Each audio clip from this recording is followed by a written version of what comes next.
She's not here, Sarah. Bethany! It's Mummy! Have you found her? No. We've looked everywhere. What are we gonna do?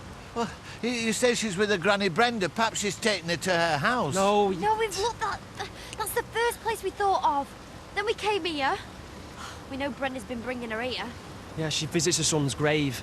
There's fresh flowers on it, but I think we've just missed her. Well, if she's with her Granny, she can't come to much harm, can she? Mrs. Bishop thought she might have taken her to her church. Whoa, what church? Oh, it's, what? St Saviour's. It's worth a try, come on. Yeah, all right, but look, I think we should phone the police. Tell them what's happened. Tell them we think she could be in danger. Danger? But what, when her Granny's with her? Well, that's why. She's a very mixed up woman. But she wouldn't hurt Beth. Do you really think she might? I don't know. That's why I think we should phone the police.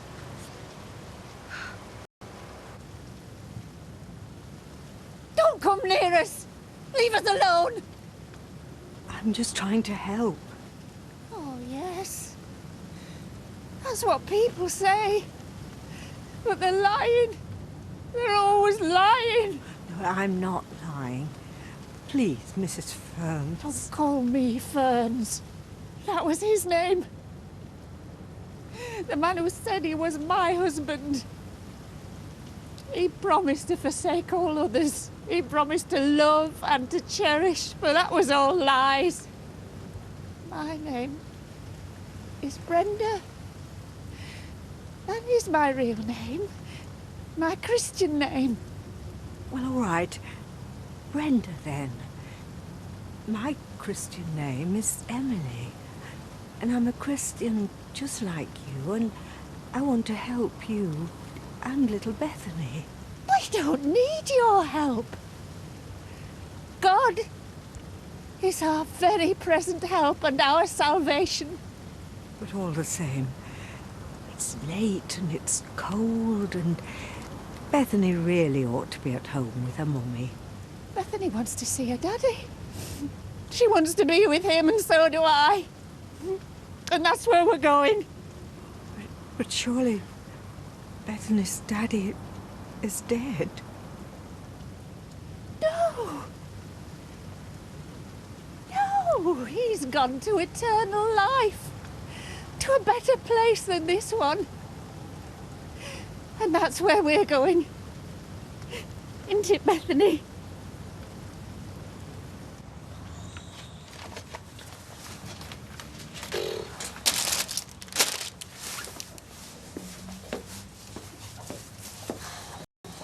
Right, come on, lads. Choose what you want. It's been a long day. I want to close up.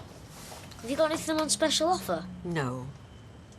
Anything past its sell-by date? No. Oh, well, you look as if you would have. Right, that's it. Come on, out you go. Go on, get out. You ain't done nothing.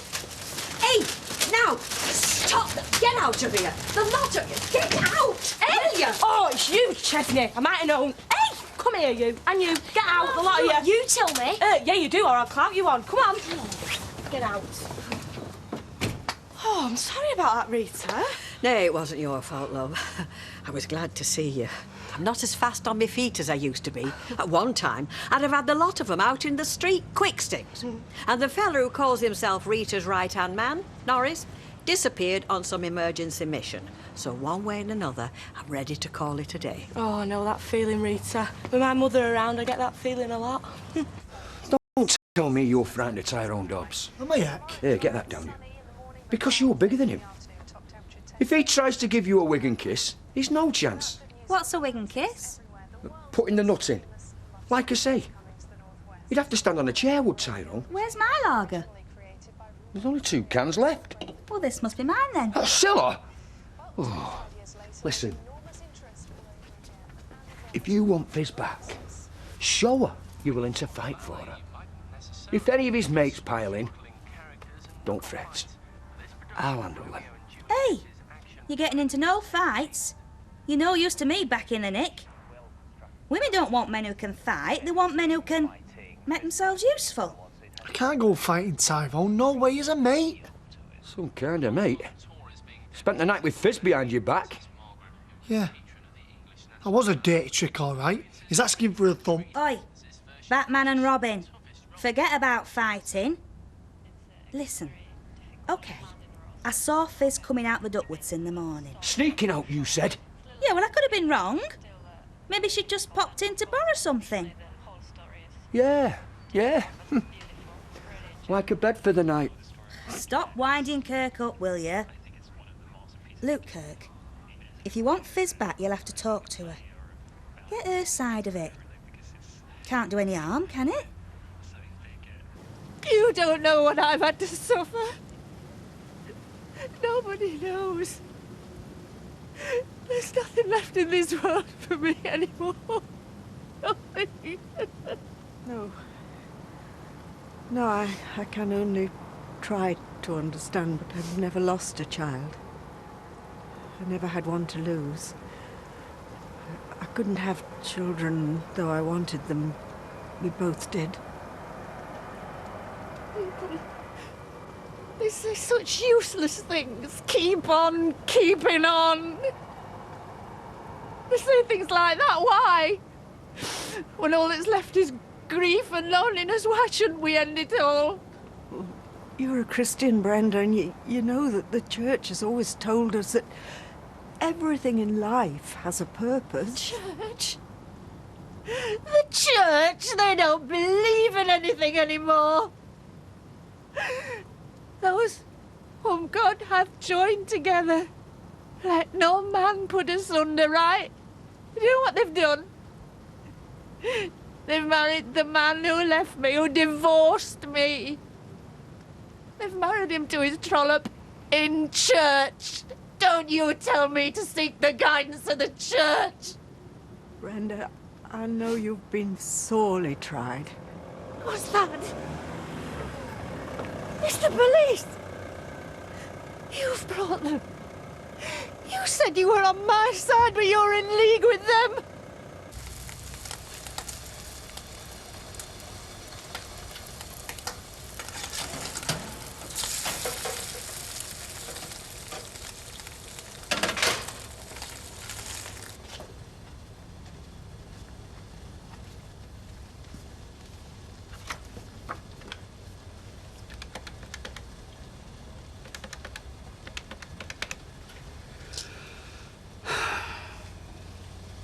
Come on. Deirdre, where are you? You should be home by now. I've got lamb chops that are going to be rock solid before long. Come on, Deirdre. I want a blow-by-blow account. Here we go. Cheers, Fred. Hey, Fizz, do you want a drink? No, I'm all right with this one, thanks. Anyway, if I have a drink with you, I bet Kirk will only walk in and get the wrong end of the stick. Well, what, so I'm not allowed to talk to you anymore because of what Kirk will think? Nice one, Fizz. We're supposed to be mates. Oh, yeah, of course we are. Yeah, well, I want us to go on being mates. Yeah, me and all. It's just awkward, isn't it? I mean, I don't want to lose Kirk. Don't you? No, of course you don't. You know, this is all my flipping mother's doing. She just loves stirring. She could cause trouble in an empty house. Hey, listen, me and you will always be friends. Promise. Yeah, well, that's something, eh? I see ya. So, I gather you enjoyed your first day on this job, then? I think I'm going to like working at the town hall. Well, of course you are. You can call it working.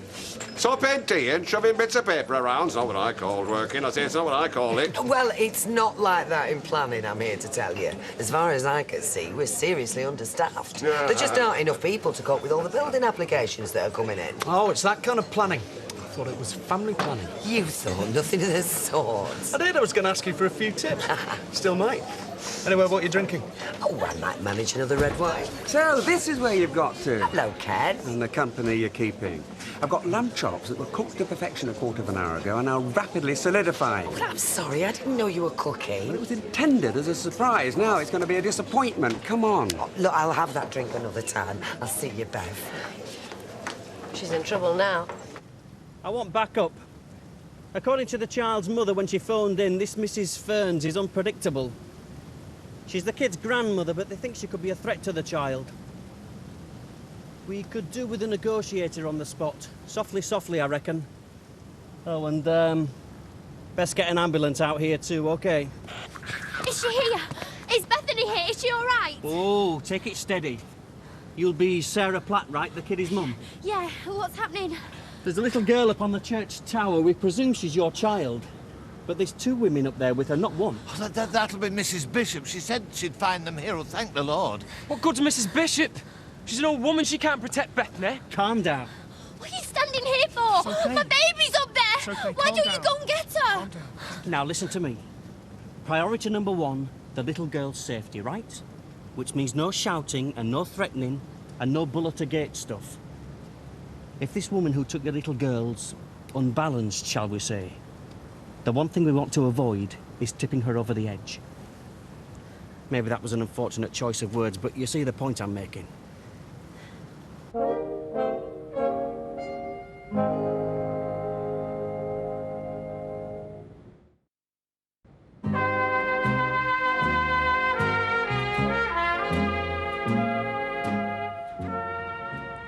If you'd just come with me. Get back! Get back or we'll jump! Brenda, listen to me, please. I realised you've had dreadful tragedy in your life. I know what you're suffering, but there's Bethany. She's your granddaughter, your son's child, with all her life in front of her. And you can be part of that. You have that to live for. Well, that's what I wanted. But Sarah says no. She said she won't let me see Bethany ever again. People say things in anger, things they don't mean. No, she means it. She hates me. Because I tried to show her the Christian way. I told her to marry her boyfriend and I told her to bring a new baby up in wedlock. What's to become of Bethany in a home like that? She'd be better off going to a better place. Brenda, you might just be able to persuade me that you have a right to end your own life, but you know as a Christian that you have no right to take someone else's life. I'm taking her to everlasting life in the world that we know is waiting for us. She's just a child, an innocent child. Yes, and Jesus wants her. It says in the scripture, suffer the little children to come unto me. Not by the way you planned for her.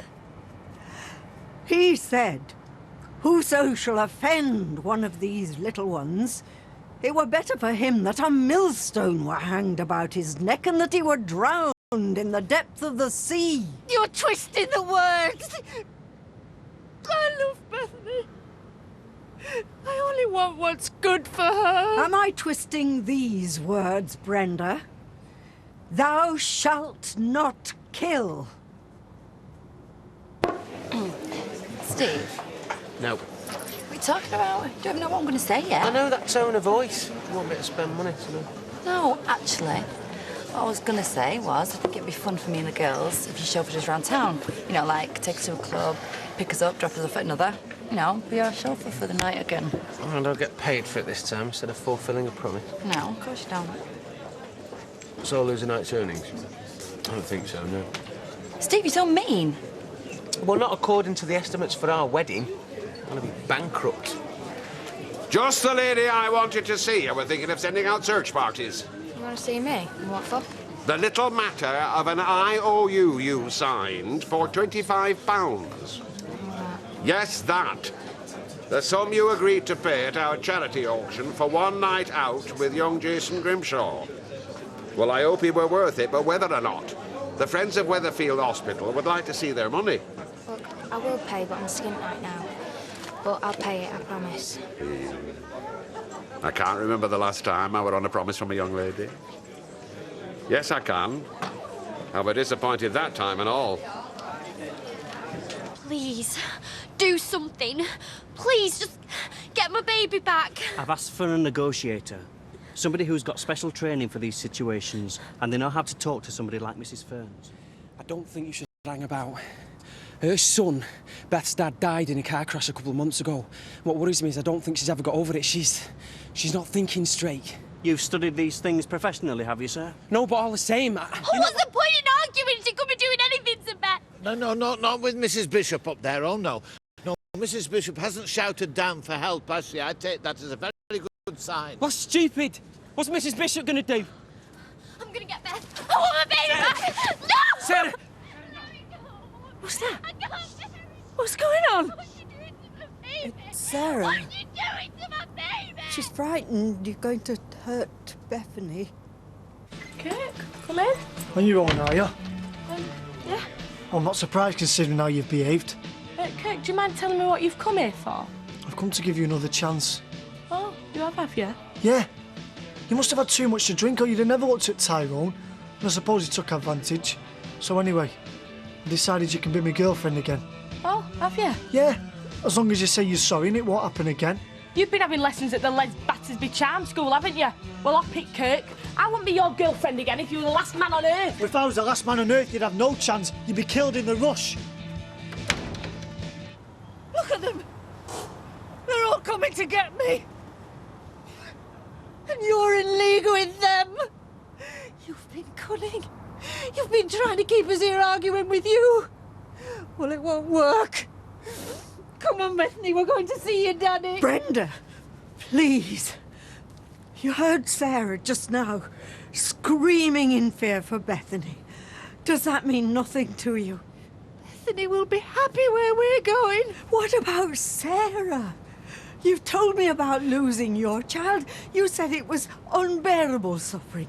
You said it was agony. It is. It is. Then please don't inflict that on Sarah. She's 16. She's the age your boy was when he died. Are you going to sentence her to a lifetime of grieving for her child? I can't believe you're capable of that kind of cruelty. Not when you've felt the grief yourself. Not when you know the pain of the bereavement. I didn't think about Sarah. Then please, think about her now. I know you're a good person, Brenda. And if I'm right, you won't make Sarah suffer what you've suffered. Now see, Candice hasn't paid what she bid for you at the auction. Yeah, well, it's not to do with me. Is it not? Seems to me like she's behaving like an unsatisfied customer. She paid for you to take her out and give her a good time. Yeah, and I did. No. Well, then persuade her to cough up, then. Your persuading at your age should be at its prime. I bet old Fred there chases you around with beer barrels when the mood's on him. Hasn't been on him yet. Maybe he doesn't fancy me. You'd have to be dead not to fancy you. I'll take that as a compliment. Usual, please, Fred. Right. Have you seen Out a Penny lately? Who? Penny King, Preston's widow. How many pennies do you know? Not enough, Fred, not enough. No, she phones up now and then, you know, when she has a problem with her business. Oh, she must be feeling lonely now, on her own. She's still an handsome woman. Really? Hadn't noticed. Of course you hadn't. Same way a fox don't notice a chicken. He says you still owe him that 25 quid. I mean, really, Candice, if you fancy the night out with me, you didn't have to buy it. Yeah, well, I wish you'd said, Jace. I mean, I ain't got 25 quid. But, if you pay for an Elliot for me, then I could owe it you. I'll pay you back, honestly. And would you? Yeah, cross my heart. But, I think you're gonna have to chase me for it. Right, let's see if you can establish a dialogue with this Mrs. Ferns. What's happening up there? There's nobody there. It's all right.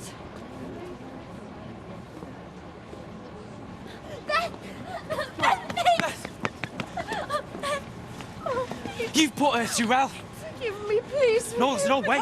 Todd, no. She's not well. Emily, are you all right? She's going to kill herself and take Bethany with her. Emily, you deserve a medal.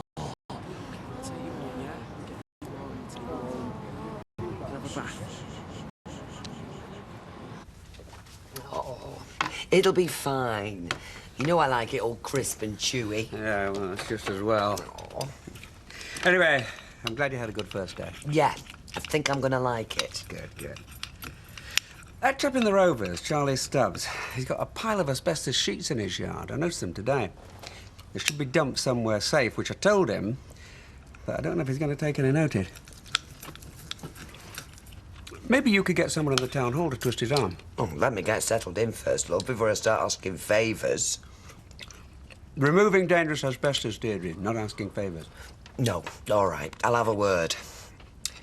Seems all right, though, does Charlie? I mean, as far as I can tell, we hardly know him, do we?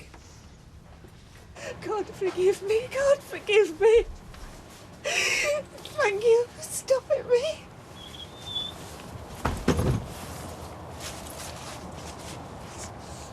Telling you, she deserves a medal, does Emily? She really does. I'm just filling them in, because she'd have done it, you know. Oh, yes, she'd have jumped. It was lucky for Bethany Emily was there. Norris, please, leave it. But they're entitled to know what would have happened if you hadn't They're been... entitled to an end to their ordeal, and so am I. I just want to go home, and I'm sure you do too. I'm gonna sack policeman off and give us a lift home. Beth's tired out and Sarah's shattered. I'm never gonna let her out of my sight again. I'm never gonna trust her with anybody. Anybody.